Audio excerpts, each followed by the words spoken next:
Oi, turma. Do livro As Mais Belas Parábolas de Todos os Tempos, volume 1, Alexandre Rangel. Real valor. Um sábio passeava pelo mercado quando um homem se aproximou e disse-lhe: sei que és um grande mestre. Hoje de manhã meu filho me pediu dinheiro para comprar algo que custa caro. Devo ajudá-lo? Se essa não é uma situação de emergência, aguarde mais uma semana antes de atender seu filho. Mas se tenho condições de ajudá-lo agora, que diferença fará esperar uma semana? Uma diferença muito grande, respondeu o sábio. A minha experiência mostra que as pessoas só dão real valor a algo quando têm a oportunidade de duvidar se irão conseguir ou não. Acabei de falar no outro canal a respeito da permissividade, né? Os pais que permitem tudo. Não é um gesto de amor, não é um gesto de dedicação.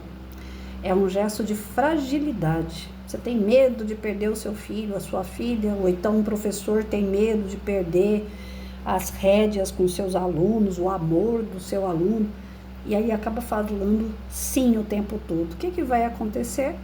Aquela criatura vai perder o valor que você tem. Não vai te dar o devido valor. Tudo que quer tem. Então passa a ser tão fácil, passa a ser tão fútil, que fica insaciável, quer cada vez mais, nunca está satisfeito, não tem ideia de quanto custa ou de quão é difícil ter aquilo. Se o pai falasse, lá na minha juventude, eu tinha que atravessar 8 quilômetros para chegar até a escola, andando a pé, de barco, na chuva, no meio da lama, o filho nunca vai saber o que é isso. Para ele é só história. Porque o carro pega ele na porta de casa, deixa ele na porta da escola. Na porta da escola tem alguém que pega na mão dele, leva até a sala de aula, todo engomadinho, sem pegar uma gota de chuva. Ele não tem ideia do que é isso, por mais que você conte. Então, às vezes, é necessário que a criatura passe uns perrengues para ele poder dar valor, né? Alguns alunos que eu tive, é engraçado como a gente vai lembrando de algumas coisas. Tinha aqueles alunos que eram pobrezinhos, né? Que às vezes não tinha nem condições de comprar o seu material, isso antes da prefeitura dar material. Quando eu entrei na prefeitura aqui em Itaquá, não se dava material para aluno. E aí você via claramente assim, aqueles alunos mais pobres. Desculpa, gente, tô com sono. Aí você via aqueles alunos mais pobres, você via aqueles que eram mais, né, de boas condições, pelas mochilas, pelo material. Os que tinham mochila, material, tudo de personagem e tal, eles não cuidavam do material. Eles perdiam lápis o tempo todo. Já aquele que não tinha material, que às vezes a gente, professor, né, dava um lápis, uma borracha, eles cuidavam aquilo ali com tanto zelo, sabe, com tanto cuidado. Porque eu, pelo menos, como professora, eu falava assim, eu vou te dar esse lápis aqui, mas é para cuidar, hein? Não é para ficar jogando fora aí à toa, não. Cuida dele.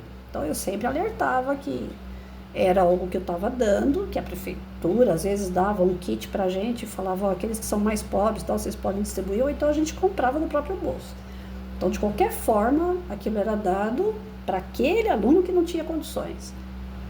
Então, ele tinha que cuidar, o mínimo que ele podia fazer. E ele cuidava muito mais do que o outro que comprava com bichinho, com coisas assim, né? Que vem com cheirinho e tudo mais. Aqueles outros não davam valor. Você mandava colocar nome no material, eles não colocavam. Os outros que tinham dificuldade colocavam. Até porque se eu comprava uma borracha branca, ela ia ser igual, né? Para aqueles 3, 4 que geralmente vinha na sala mais pobrezinhos. Então eu falava, coloca o nome, porque se cair no chão é tudo igual. A gente não sabe de quem é quem. E os outros de bichinho, eu não preciso colocar nome não, porque o meu é de carrinho, o meu é de robô, não sei o quê. O meu eu conheço de longe, essas conversas. Então, mas muitas vezes ia embora e largava lá embaixo da carteira. Não se dava conta, né? Aquilo lá não tinha valor nenhum, porque se eu perder, o pai ia lá e comprava outro. Então, não se dá para a criança, principalmente, tudo o que ela quer. Tem que ser aquilo que ela precisa, porque se tudo que ela quer você for dando, vai chegar um dado momento que não tem valor. Eu tive um problema quanto a isso também. Eu entrava numa loja, como era filho único, meu filho era filho único, né? E não tinha o pai dele próximo. Eu entrava na loja, mãe, eu quero um carrinho do Hot Wheels. Tá bom. Chegava lá, tinha aqueles fardos de 5 carrinhos. Aí eu espremia o bolso e falava assim, ai não, tão bonitinho esse daqui, ó, tá tão difícil de escolher, pode levar os 5, vai. Então toda vez que eu entrava na loja, na ReHap, lá na Penha, no shopping da Penha, ele levava um fardo de 5 Hot Wheels. Aqui no quarto dele não tinha mais lugar para colocar tanto carrinho. Aí eu mandei fazer caixinhas, toda bonitinha, para poder guardar os carrinhos dele. Depois começou a colecionar personagens. Toda vez que pedia para comprar um personagem, comprava 3. Cada personagem daquele lá na época custava coisa de 150, 200 reais. Caro pra caramba, na época que ele era criança ainda. E eu comprava a prestação. Mal estava terminando de pagar um, já estava comprando o outro. Então, e qual é o valor que teve nisso aí? O carrinho ficava encostado, não brincava. Os personagens, muito pouco ele brincou. Ficava mais encostado nas prateleiras, enfeite. Então, e quando foi para ele ir embora, que ele foi morar sozinho, os carrinhos ele deixou tudo, não levou nenhum. Os personagens eu creio que levou porque é caro, então no mínimo ele foi vender. Eu acho que ele não ficou com nenhum, deve ter vendido tudo. Ou seja, não saiu do bolso dele mesmo, então pode dar fim, né?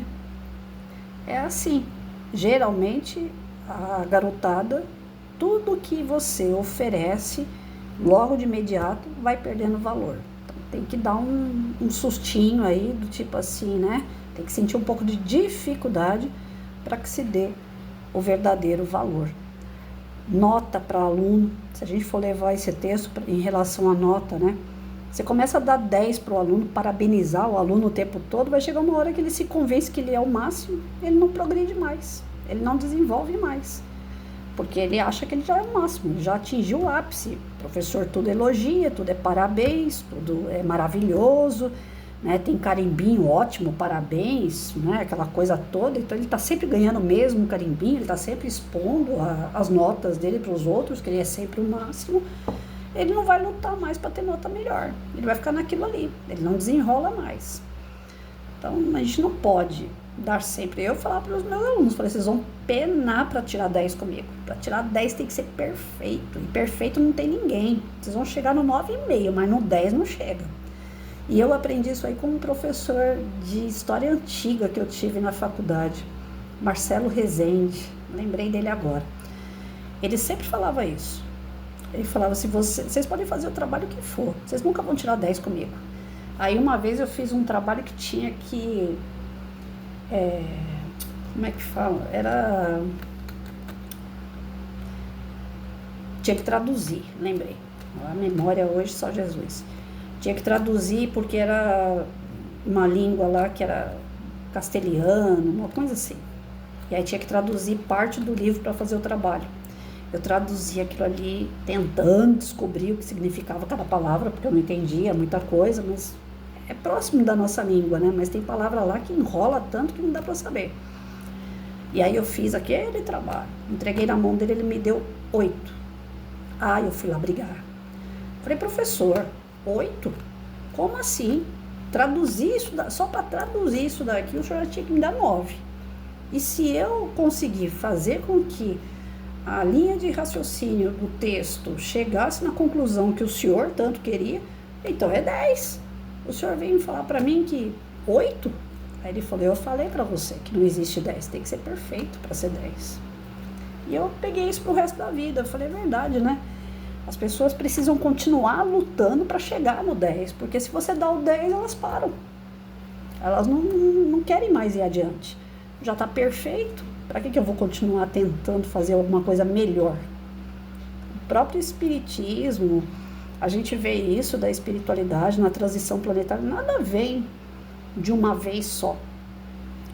Eu que sou espírita, a gente estuda muito isso, como é que a gente vai evoluir. A espiritualidade passa a mão na cabeça algumas vezes e às vezes dá uma chamada. Não é toda hora que é parabéns, parabéns, não existe isso. A esposa, que o marido fica, ai, como você é linda, como é você é linda. A esposa não penteia o cabelo e o marido fica, ai, você é linda, você é linda. Ela não vai pentear mais o cabelo, porque ela é linda sem pentear o cabelo, então por que ela vai pentear o cabelo? É isso. A gente não tem que reforçar, né, a ideia de que algo está perfeito ou de que a pessoa vai conquistar tudo aquilo que ela quer, porque ela vai dar uma travada. O ideal é a pessoa valorizar a jornada, né? O objetivo, não. Mas a jornada, não importa se chegar no pódio, ganhar 10, ganhar um campeonato, isso não importa de verdade. O que importa, né, é a competição, é o trajeto.